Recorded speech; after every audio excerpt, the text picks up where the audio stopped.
बहुत स्वागत है आपका। आप देख रहे हैं शुभ ज्योतिष। मैं हूं आपके साथ शोभित मिश्र। मित्रों, दिवाली आने वाली है। अब मैं आपको माँ लक्ष्मी से संबंधित जो भी स्रोत हैं, जो भी उनके मंत्र हैं, वो सब मैं आपको बतलाऊंगा। आपको सब का पाठ उपलब्ध कराऊंगा, जिससे कि आप उसका पाठ कर सकें, उसको श्रवण कर सकें। और जो भी उपाय हैं माँ लक्ष्मी से संबंधित, दिवाली के जो भी महा उपाय हैं, वो सब मैं आपको बताऊँगा, जिससे आपकी दरिद्रता की आपका नाश हो सके, आपकी निर्धनता, आपकी गरीबी का नाश हो सके। तो आज सबसे पहले इसी क्रम में हम बात करते हैं ललिता सहस्त्र नाम की। कहते हैं पृथ्वी पर धर्म, अर्थ, काम, मोक्ष, यदि मनुष्य इसमें से कुछ भी चाहता है तो ललिता सहस्त्र नाम के पाठ से सब कुछ संभव हो जाता है। आपको इसका पाठ कैसे करना है, उसकी विधि मैं आपको बतलाता हूँ।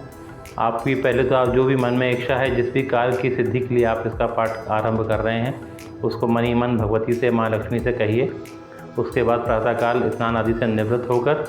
पूजा कक्ष में बैठ जाइए। सामने चौकी पर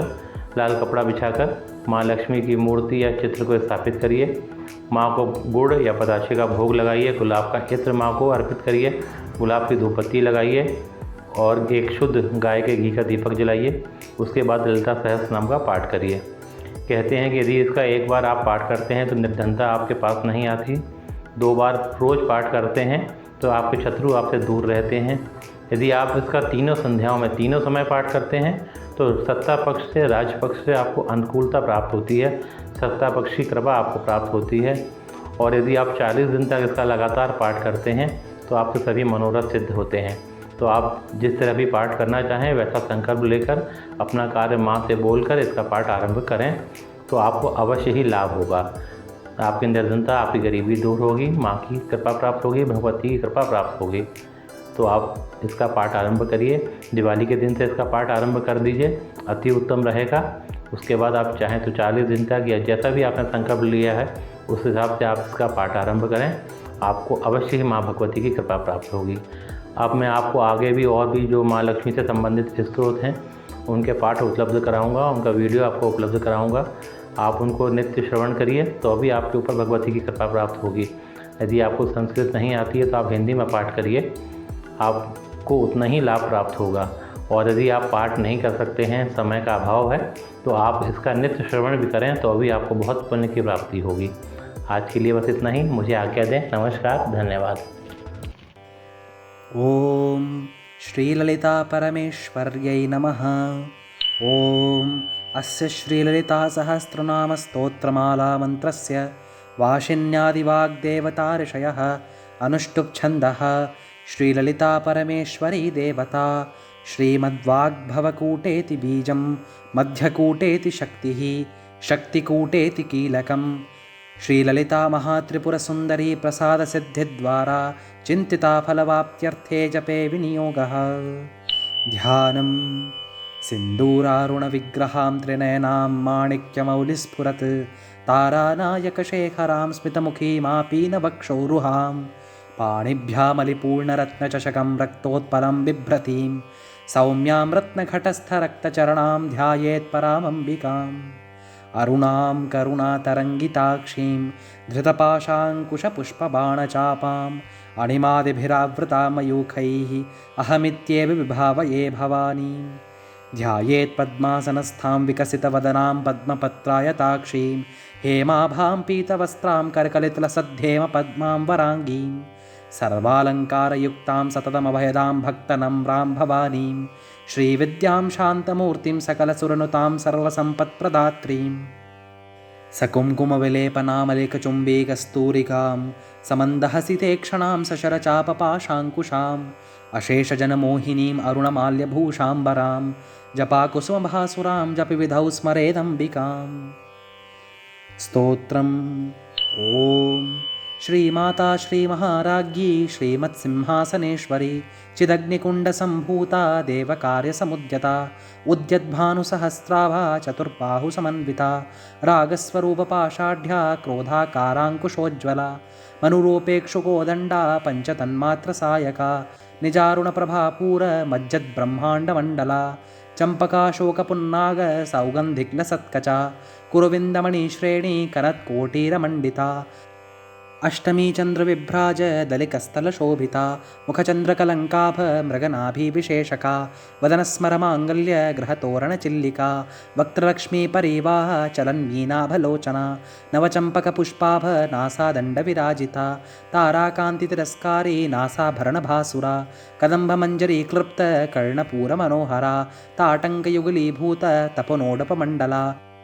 पद्मरागशिलादर्श परिभावीकपोलभू नवविद्रुमबिम्बश्रीनक्कारीधरदच्छदा शुद्धविद्याङ्कुराकार द्विजपङ्क्तिद्वयोज्ज्वला कर्पूरवीटिकामोद समाकर्षीदिगन्तरा निजसल्लापमाधुर्य विनिर्भर्त्सितकच्छपि मन्दस्मितप्रभापूर मज्जत्कामेशमानसा अनाकलितसादृश्य चिबुकश्रीविराजिता कामेशबद्धमाङ्गल्य सूत्रशोभितकन्धरा कनकाङ्गदकेयूर कमनीयभुजान्विता रत्नग्रैवेयचिन्ताकलोलमुक्ताफलान्विता कामेश्वरप्रेमरत्नमणिप्रतिपणस्तनी नाभ्यालवालरोमाली लताफलकुचद्वयी लक्ष्यरोमरताधार तासमुन्नेयमध्यमा स्तनभार्दलन्मध्यपट्टबन्धवरित्रया अरुणारुकौसुम्भ वस्त्रभास्वत्कटीतटी रत्नकिङ्किणिकारम्य रशनादामभूषिता कामेशज्ञातसौभाग्य मार्तवोरुद्वयान्विता माणिक्यमुकटाकार जानुद्वयविराजिता इन्द्रगोपपरिक्षिप्त स्मरतूणाभजङ्घिका गूढगुल्फाकूर्मपृष्ठ जयष्णोपपदान्विता नखदीधीति सञ्छन्न नमज्जनतमो गुणा पदद्वयप्रभाजाल पराकृतसरोरुहा सिञ्जानमणिमञ्जीर मण्डितश्रीपदाम्बुजा मरालीमन्दगमना महालावण्यशेवधी सर्वारुणानवद्याङ्गी सर्वाभरणभूषिता शिवकामेश्वराङ्कस्था शिवा स्वाधीनवल्लभा सुमेरुमध्यशङ्घस्था श्रीमन्नगरनायिका चिन्तामणिगृहान्तस्था पञ्चब्रह्मासनस्थिता महापद्माटवी संस्था कदम्बवनवासिनी सुधासागरमध्यस्था कामाक्षी कामदायिनी देवर्षिगणसङ्घात स्तूयमानात्मवैभवा भण्डासुरवध्योद्युक्त शक्तिसेनासमन्विता सम्पत्करी समारूढ सिन्धुरव्रजसेविता अश्वारूढाधिष्ठिताश्वकोटिकोटिभिरावृता चक्रराजरथारूढ सर्वायुधपरिष्कृता गेयचक्ररथारूढा मन्त्रिणी परिसेविता किरिचक्ररथारूढ दण्डनाथा पुरस्कृता ज्वालामालिनिकाक्षिप्त वह्निप्राकारमध्यगा भण्डसैन्यवधोद्युक्त शक्तिविक्रमहर्षिता नित्यापराक्रमाटोप निरीक्षणसमुत्सुका भण्डपुत्रवधोद्युक्त बाला विक्रमनन्दिता मन्त्रिण्यम्बाविरचित विषङ्गवधतोषिता विशुक्रप्राणहरण वाराही वीर्यनन्दिता कामेश्वरी मुखालोक कल्पित श्रीगणेश्वरा महागणेशनिर्भिन्न विघ्नयन्त्रप्रहर्षिता भण्डासुरेन्द्रनिर्मुक्त शस्त्रप्रत्यस्तवर्षिणी कराङ्गुलीनखोत्पन्न नारायणदशाकृति महापाशुपतास्त्राग्नि निर्दग्धासुरसैनिका कामेश्वरास्त्रनिर्दग्ध सबण्डासुरशून्यका ब्रह्मोपेन्द्रमहेन्द्रादि देवसंस्तुतवैभवा हरनेत्राग्निसन्दग्ध कामसञ्जीवनौषधि श्रीमद्वाग्भवकूटैकस्वरूपा मुखपङ्कजा कण्ठादः कटिपर्यन्त मध्यकूटस्वरूपिणी शक्तिकूटैकतापन्न कट्यधोभागधारिणी मूलमन्त्रात्मिका मूलकूटत्रयकलेबरा कुलामृतैकरसिका कुलसङ्केतपालिनी कुलाङ्गना कुलान्तस्था कौलिनी कुलयोगिनी अकुलासमयान्तस्था समयाचारतत्परा मूलाधारैकनिलया ब्रह्मग्रन्थिविभेदनी मणिपूरान्तरुदिता विष्णुग्रन्थिविभेदनी आज्ञाचक्रान्तरालस्था रुद्रग्रन्थिविभेदनी सहस्राम्बुजारूढा सुधासाराभिवर्षिणी तडिल्लता समरुचिः षट्चक्रोपरि संस्थिता महाशक्तिः कुण्डलिनी बिसतन्तूतनीयसी भवानी भावनागम्या भवारण्यकुठारिका भद्रप्रिया भद्रमूर्तिर्भक्तसौभाग्यदायिनी भक्तिप्रिया भक्तिगम्या भक्तिवश्या भयापहा शाम्भवी शारदाराध्या शर्वाणी शर्मदायिनी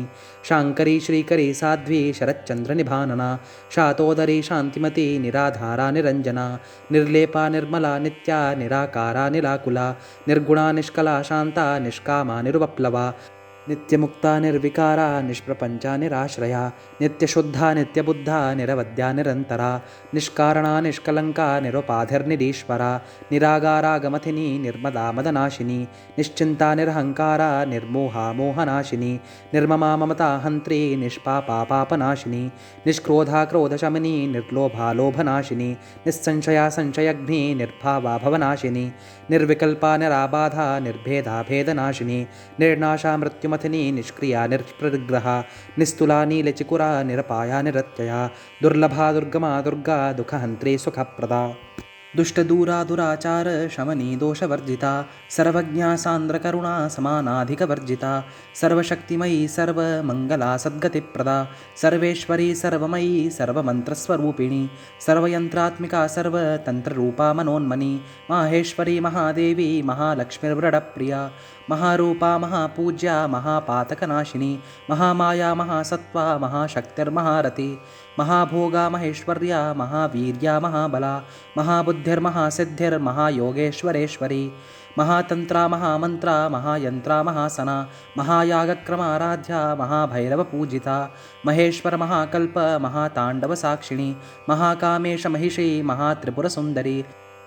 चतुष्षष्ट्योपचाराढ्या चतुष्षष्टिकलात्मयी महाचतुष्षष्टिकोटि योगिनी गणसेविता मनुविद्या चन्द्रविद्या चन्द्रमण्डलमध्यगा चारुरूपा चारुहासा चारुचन्द्रकलाधरा चराचर जगन्नाथा चक्रराजनिकेतना पार्वती पद्मनयना पद्मरागसमप्रभा पञ्चप्रेतासनासीना पञ्चब्रह्मस्वरूपिणी चिन्मयी परमानन्दा विज्ञानघनरूपिणी ध्यानध्यातृध्येयरूपा धर्मा धर्मविवर्जिता विश्वरूपा जागरिणी स्वपन्ती तैजसात्मिका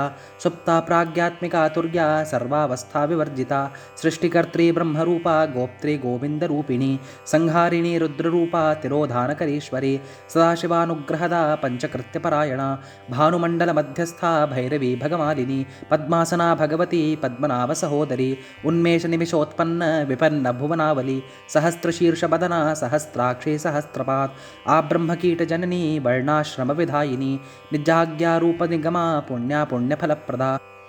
श्रुतिसीमन्तसिन्दूरी कृतपादाब्जधूलिका सकलागमसन्दोह शुक्तिसम्पुटमौक्तिका पुरुषार्थप्रदा पूर्णा भोगिनी भुवनेश्वरी अम्बिकानादिनिधना हरिब्रह्मोन्द्रसेविता नारायणी नादरूपा नामरूपविवर्जिता ह्रीङ्कारी ह्रीमती हृद्या हेयोपादेयवर्जिता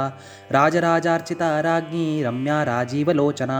रञ्जिनी रमणीरस्या रणत्किङ्किणीमेखिला रमाराकेन्दुवदना रतिरूपा रतिप्रिया रक्षाकरी राक्षसग्नि रामा रमणलम्पटा काम्या कामकलारूपा कदम्बकुसुमप्रिया कल्याणी जगती गन्धा करुणारससागरा कलावती कलालापा कान्ता कादम्बरीप्रिया वरदा वामनयना वारुणी मदविह्वला विश्वाधिका वेदवेद्या विन्ध्याचलनिवासिनी विधात्री वेदजननी विष्णुमायाविलासिनी क्षेत्रस्वरूपा क्षेत्रेशी क्षेत्रक्षेत्रज्ञपालिनी क्षयवृद्धिविनिर्मुक्ता क्षेत्रपालसमर्चिता विजया विमला वन्द्या वन्दारूजनवत्सला वाग्वादिनी वामकेशी वह्निमण्डलवासिनी भक्तिमत्कल्पतिलका पशुपाशविमोचिनी संहृता शेषपाषण्डा सदाचारप्रवर्तिका तापत्रयाग्निसन्तप्त समाह्लादानचन्द्रिका तरुणी तापसाराध्या तनुमध्यातमोपहा चितस्तत्पद्लक्षार्था चिदेकरसरूपिणी स्वात्मानन्दलवीभूत ब्रह्माद्यानन्दसन्तति परा प्रत्यक्षितिरूपा पश्यन्ति परदेवता मध्यमा वैखरी रूपा भक्तमानसहंसिका कामेश्वरप्राणनाडी कृतज्ञा कामपूजिता शृङ्गाररससम्पूर्णा जया जालन्धरस्थिता ओड्याणपीठनिलया बिन्दुमण्डलवासिनी रहोयोगक्रमाराध्या रहस्तर्पणतर्पिता सद्यप्रसादिनी विश्वसाक्षिणी साक्षिवर्जिता षडङ्गदेवतायुक्ता शाङ्गुण्यपरिपूरिता नित्यक्लिन्नानिरुपमा निर्वाणसुखदायिनी नित्या षोडशिकारूपा श्रीकण्ठार्धशरीरिणी प्रभावती प्रभारूपा प्रसिद्धा परमेश्वरी मूलप्रकृतिरव्यक्ता व्यक्ता व्यक्तस्वरूपिणी व्यापिनी विविधाकारा विद्या विद्यास्वरूपिणी महाकामेशनयना कुमुदाह्लादकौमुदी भक्तहार्दतमो भेद भानुमद्भानुसन्तति शिवदूती शिवाराध्या शिवमूर्ति शिवङ्करी शिवप्रिया शिवपरा शिष्टेष्टा शिष्टपूजिता अप्रमेया स्वप्रकाशा मनोवाचमगोचरा चिच्छक्तिश्चेतना रूपा जडशक्तिर्जडात्मिका गायत्री व्याहृति संध्या द्विजवृन्दनिषेविता तत्त्वासना तत्त्वमयी पञ्चकोशान्तरस्थिता निस्सीममहिमा नित्य यौवना मदशालिनी मद्घूर्णितरक्ताक्षी मदपाटलगण्डभू चन्दनद्रवदिग्धाङ्गी चाम्पेयकुसुमप्रिया कुशला कोमलाकारा कुरुकुल्लाकुलेश्वरी कुलाकुण्डालया कौलमार्गतत्परसेविता कुमारगणनाथाम्बा तुष्टिर्पुष्टिर्मतिर्धृति शान्तिस्वस्तिमती कान्तिर्नन्दिनी विघ्ननाशिनी तेजोवती त्रिनयना लोलाक्षी कामरूपिणी मालिनी हंसिनी माता मलयाचलवासिनी सुमुखी नलिनी शुभ्रू शोभना सुरनायिका कालकण्ठे कान्तिमती क्षोभिणी सूक्ष्मरूपिणी वज्रेश्वरी वामदेवी वयोवस्था विवर्जिता सिद्धेश्वरी सिद्धविद्या सिद्धमाता यशस्विनी विशुद्धिचक्रनिलया रक्तवर्णा त्रिलोचना खट्वाङ्गादिप्रहरणा वदनेकसमन्विता पायसान्नप्रिया त्वक्स्था पशुलोकभयङ्करी अमृतादिमहाशक्ति संवृता डाकिनीश्वरी अनाहताब्जनिलया श्यामा भावधनद्वया दंष्ट्रोज्ज्वलाक्षमालादिधरा रुधिरसंस्थिता कालरात्र्यादिशक्त्यौघवृता स्निग्धौदनप्रिया महावीरेन्द्रवरदा राणिक्यम्बास्वरूपिणी मणिपूराब्जनिलया वदनत्रयसंयुता वज्रादिकायुधोपेता डामर्यादिभिरावृता रक्तवर्णा मांसनिष्ठा गुडान्नप्रीतमानसा समस्तभक्तसुखदा लाकिन्यम्बास्वरूपिणी स्वाधिष्ठानाम्बुजगता चतुर्वक्त्रमनोहरा शूलाद्यायुधसम्पन्ना पीतवर्णातिगर्विता मेदोनिष्ठा मधुप्रीता बन्धिन्यादिसमन्विता तद्ध्यानासक्तहृदया काकिनी रूपधारिणी मूलाधाराम्बुजारूढा पञ्चवक्त्रास्य संस्थिता अङ्कोशादिप्रहरणा वरदादिनिषेविता मुद्गौनासक्तचित्ता साकिन्यम्बास्वरूपिणी आज्ञाचक्राब्जनिलया शुक्लवर्णा षडानना मज्जासंस्था हंसवती मुख्यशक्तिसमन्विता हरिद्रान्नैकरसिका हाकिनी रूपधारिणी सहस्रदलपद्मस्था सर्ववर्णोपशोभिता सर्वायुधधरा शुक्लसंस्थिता सर्वतोमुखी सर्वोदनप्रीतचित्ता याकिन्यम्बास्वरूपिणी स्वाहा स्वधामतिर्मेधा श्रुतिस्मृतिरनुत्तमा पुण्यकीर्ति पुण्यलभ्या पुण्यश्रवणकीर्तना पुलोमजार्चिता बन्धमोचिनी बन्धुरालका विमर्शरूपिणी विद्या वियदादिजगत्प्रसू सर्वव्याधिप्रशमनी सर्वमृत्युनिवारिणी अग्रगण्या चिन्त्यरूपा कलिकल्मषनाशिनी कात्यायनी कालहन्त्री कमलाक्षिनिसेविता ताम्बूलपूरितमुखी दाडिमी कुसुमप्रभा मृगाक्षी मोहिनी मुख्या मृडानी मित्ररूपिणी नित्यतृप्ता भक्तिनिधिर्नियन्त्री निखिलेश्वरी मैत्र्यादिभासना लभ्या महाप्रलयसाक्षिणी पराशक्तिपरानिष्ठा प्रज्ञानघनरूपिणी माध्वीपानालसा मत्ता मातृका वर्णरूपिणी महाकैलाशनिलया मृणालमृदुदोर्लता महनीयादया मूर्तिर्महासाम्राज्यशालिनी आत्मविद्या महाविद्या श्रीविद्या कामसेविता श्रीषोडशाक्षरी विद्या त्रिकूटा कामकोटिका कटाक्षकिङ्करीभूत कमलाकोटिसेविता शिरस्थिता चन्द्रनिभा भालस्थेन्द्रधनुप्रभा हृदयस्थारविप्रख्या त्रिकोणान्तरदीपिका दाक्षायणी दैत्यहन्त्री दक्षयज्ञविनाशिनी दरान्दोलितदीर्घाक्षी दरहासोज्ज्वलन्मुखी गुरुमूर्तिर्गुणनिधिर्गोमाता गुहजन्मभू देवेशी दण्डनीतिस्था दहराकाशरूपिणी प्रतिपन्मुख्यराकान्ततिथिमण्डलपूजिता कलात्मिकी कलानाथा काव्यालापविनोदिनी सचामररमा वीणा सभ्यदक्षिणसेविता आदिशक्तिरमेयात्मा परमा पावनाकृति अनेककोटिब्रह्माण्ड जननी दिव्यविग्रहा क्लीङ्कारी केवला गुह्या कैवल्यपददायिनी त्रिपुरा त्रिजगद्वन्द्या त्रिमूर्तिस्त्रिदशेश्वरी त्र्यक्षरी दिव्यगन्धाढ्या सिन्दूरतिलकाञ्चिता उमाशैलेन्द्रतनया गौरी गन्धर्वसेविता विश्वगर्भा स्वर्णगर्भा वरदा वागधीश्वरी ध्यानगम्या परिच्छेद्या ज्ञानदा ज्ञानविग्रहा सर्ववेदान्तसंवेद्या सत्यानन्दस्वरूपिणी लोपामुद्रार्चिता लीला कृप्तब्रह्माण्डमण्डला अदृश्यदृश्यरहिता विज्ञात्यै वेद्यवर्जिता योगिनी योगदा योग्या योगानन्दयुगन्धरा इच्छाशक्तिज्ञानशक्ति क्रियाशक्तिस्वरूपिणी सर्वाधारा सुप्रतिष्ठा सतसद्रूपधारिणी अष्टमूर्तिरजा जैत्री लोकयात्राविधायिनी एकाकिनी भूमरूपा निर्द्वैता द्वैतवर्जिता अन्नदा वसुधा वृद्धा ब्रह्मात्मैक्यस्वरूपिणी बृहती ब्राह्मणी ब्राह्मी ब्रह्मानन्दबलिप्रिया भाषारूपा बृहत्सेना भावाभावविवर्जिता सुखाराध्या शुभकरी शोभना सुलभागति राजराजेश्वरी राज्यदायिनी राज्यवल्लभा राजत्कृपा राजपीठ निवेशद निजाश्रिता राज्यलक्ष्मी कोशनाथा चतुरङ्गबलेश्वरी साम्राज्यदायिनी सत्यसन्धासागरमेखला दीक्षिता दैत्यशमनी सर्वलोकवशङ्करी सर्वार्थदात्री सावित्री सच्चिदानन्दरूपिणी देशकालापरिच्छिन्ना सर्वगा सर्वमोहिनी सरस्वती शास्त्रमयी गुहाम्बा गुह्यरूपिणी सर्वोपाधिविनिर्मुक्ता सदाशिवपतिव्रता सम्प्रदायेश्वरी साध्वी गुरुमण्डलरूपिणी कुलोत्तीर्णा भगाराध्या माया मधुमतीमही गणाम्बा गुह्यकाराध्या कोमलाङ्गी गुरुप्रिया स्वतन्त्रा सर्वतन्त्रेशी दक्षिणामूर्तिरूपिणी सनकादिसमाराध्या शिवज्ञानप्रदायिनी चित्कलानन्दकलिका प्रेमरूपा प्रियङ्करी नामपारायणप्रीता नन्दिविद्यानटेश्वरी मिथ्याजगदधिष्ठाना मुक्तिदा मुक्तिरूपिणी लास्यप्रियालयकरी लज्जारम्भादिवन्विता भवदावसुधावृष्टि पापारण्यदवानला दौर्भाग्यतूलवातूला जराध्वान्तरविप्रभा भाग्याब्धि चंद्रिका भक्त चित्तकेकी घना घना रोगपर्वतदम्भोलिर्मृत्युदारुकुठारिका महेश्वरी महाकाली महाग्रासा महाशना अपर्णा चण्डिका चण्ड मुण्डासुरनिषूदिनी क्षराक्षरात्मिका सर्वलोकेशी विश्वधारिणी त्रिवर्गदात्री सुभगा त्र्यम्बका त्रिगुणात्मिका स्वर्गापवर्गदा शुद्धा जपा पुष्पनिभाकृति ओजोवती द्युतिधरा यज्ञरूपा प्रियव्रता दुराराध्या दुराधर्षा पाटली कुसुमप्रिया महती मेरुनिलया मंदार कुसुमप्रिया वीराराध्या विराट्रूपा विरजा विश्वतोमुखी प्रत्यग्रूपा पराकाशा प्राणदा प्राणरूपिणी मार्ताण्डभैरवाराध्या मन्त्रिणिन्यस्तिराज्यधु त्रिपुरेशी जयत्सेना निस्त्रैगुण्यपरापरा सत्यज्ञानानन्दरूपा सामरस्यपरायणा कपर्दिनी कलामाला कामधुक्कामरूपिणी कलानिधि काव्यकला रसज्ञा रसशेवधि पुष्टा पुरातना पूज्या पुष्करा पुष्करेक्षणा परञ्ज्योतिपरन्धाम परमाणुपरात्परा पाशहस्ता पाशहन्त्री परमन्त्रविभेदिनी मूर्ता मूर्ता नित्यतृप्ता मुनिमानसहंसिका सत्यव्रता सत्यरूपा सर्वान्तर्यामिनी सती ब्रह्माणि ब्रह्मजननी बहुरूपा बुधार्चिता प्रसवित्री प्रचण्डाज्ञा प्रतिष्ठा प्रकटाकृति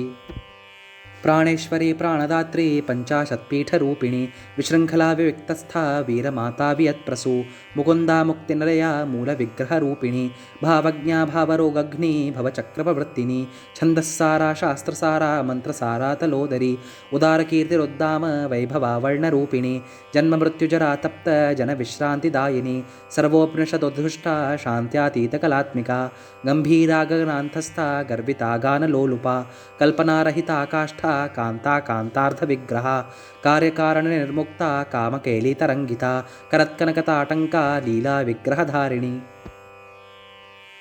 अजाक्षय विनिर्मुक्ता मुग्धा क्षिप्रप्रसादिनी अंतर्मुखसमाराध्या बहिर्मुखसुदुर्लभा त्रयी त्रिवर्गनिलया त्रिस्था त्रिपुरमालिनी निरामया निरालम्बा स्वात्मरामा सुधासृति संसारपङ्कनिर्मग्न समुद्धरणपण्डिता यज्ञप्रिया यज्ञकर्त्री यजमानस्वरूपिणी धर्मधाराधनाध्यक्षा धनधान्यविवर्धिनी विप्रप्रिया विप्ररूपा विश्वभ्रमणकारिणी विश्वग्रासा विद्रुमाभा वैष्णवी विष्णुरूपिणी अयोनिर्योनिनिलया कूटस्था कुलरूपिणी वीरगोष्ठिप्रिया वीरा नैष्कर्म्यानादरूपिणी विज्ञानकलनाकल्या विदग्धा वैन्दवासना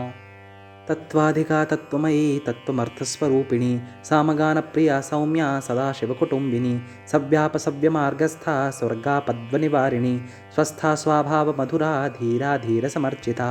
चैतन्यार्घ्यसमाराध्या चैतन्यकुसुमप्रिया सदोदिता सदा तुष्टा तरुणादित्यपाटला दक्षिणा दक्षिणाराध्या दरस्मेरमुखाम्बुजा कौलिनी केवलानर्घ्य कैवल्यपददायिनी स्तोत्रप्रिया स्तुतिमती श्रुतिसंस्तुतवैभवा मनस्विनी मानवती महेशी मङ्गलाकृति विश्वमाता जगद्धात्री विशालाक्षी विरागिणी प्रगल्भा परमोदारा परामोदा मनोमयी